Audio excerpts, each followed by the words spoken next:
Make Market Wrap part of your social network and never miss a thing.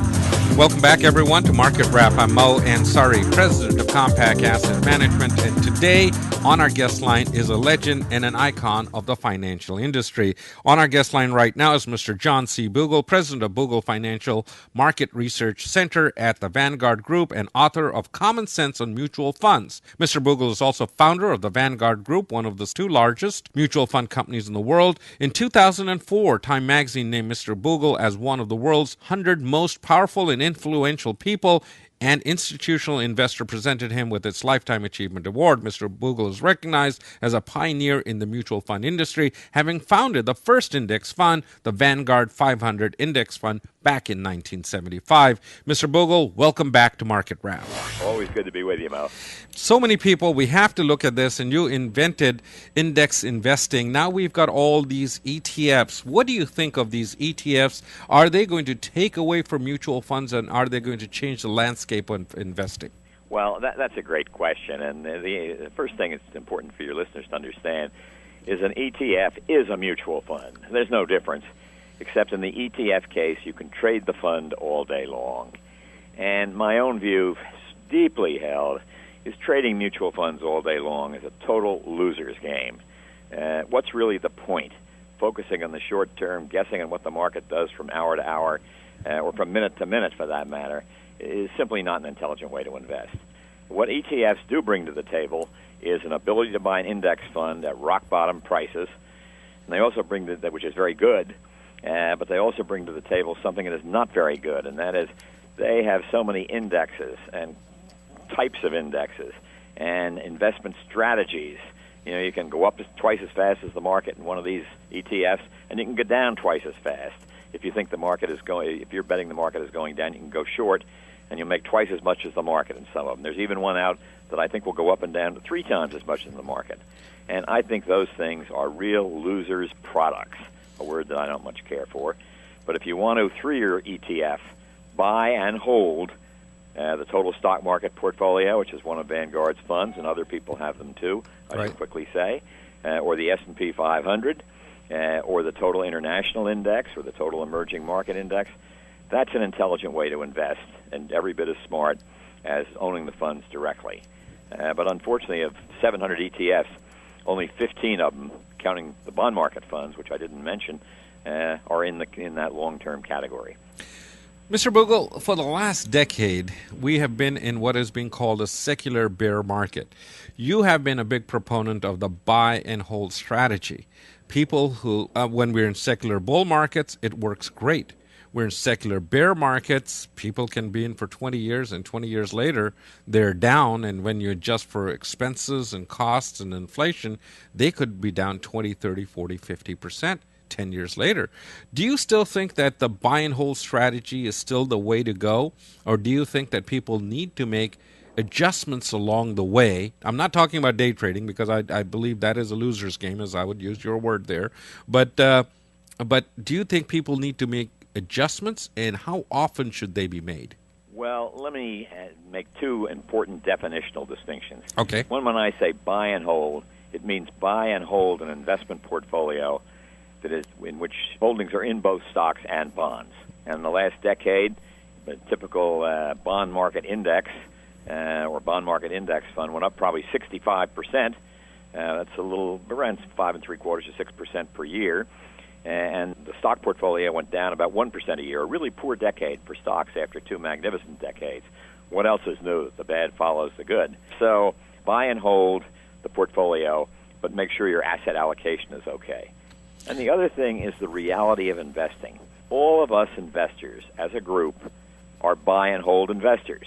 That is, when we all get together in a room, everybody who owns the U.S. stocks, we own the total market. And if I am not a buyer holder, I'm a seller, somebody else is a buyer. It doesn't change the performance of the group at all.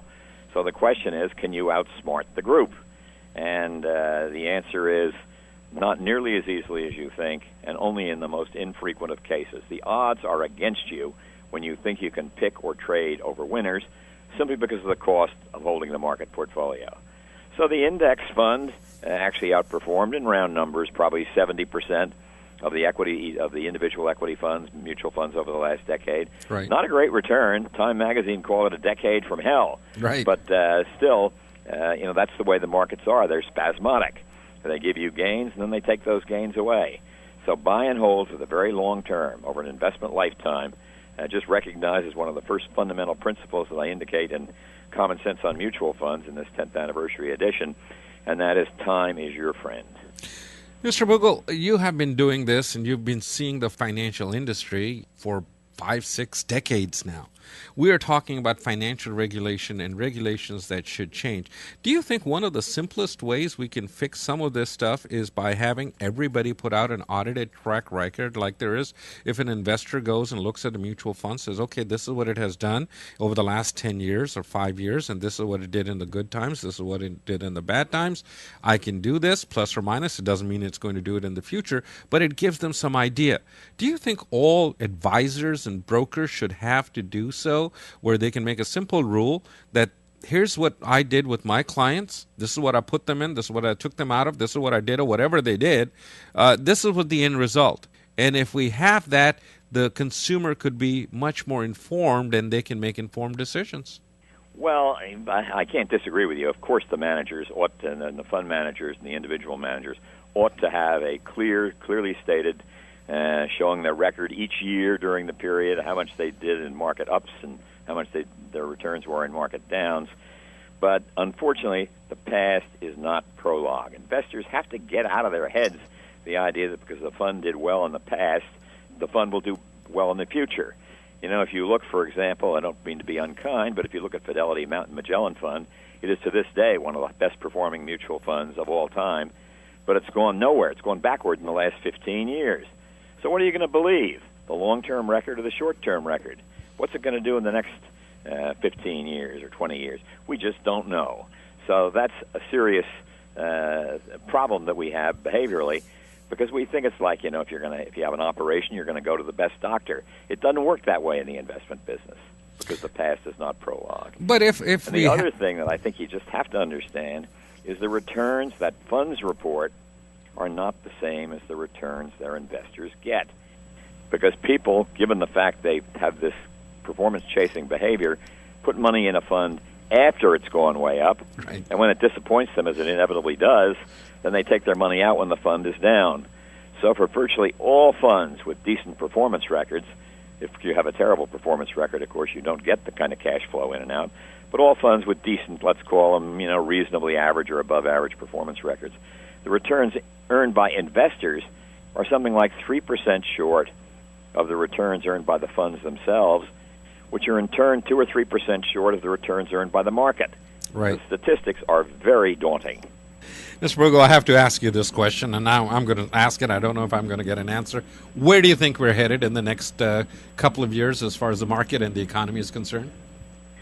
I think we're in for a continuing tough time in the economy. Okay. The market is always trying to anticipate where the economy or where corporate profits are going, and that's not so easy to do, and usually, at least very frequently, anticipates it wrong. The market is based on kind of an illusion, the stock market is, of expectations where the reality of investing is what we call intrinsic value. Right. Call it the book value of the company or the value of the products and services it's providing. And we live in a marketplace that is very easy to manipulate. It's very easy to hype the price of a stock, right, but almost impossible. It's very hard work to increase the intrinsic value of a company. So stocks are the better investment, but don't forget the bumps that might come along the way. And so you have a bond position not to make more money overall, but to protect you from doing things stupid when those bumps come along. And just to protect you. Mr. Bogle, I want to thank you for taking the time out of your busy schedule and being with us today. Thank you again. It's a good conversation. I hope it's helpful to your listeners. It is very helpful. That's Mr. John Bogle. He is the author of Common Sense on Mutual Funds. He has just released the 10th anniversary edition.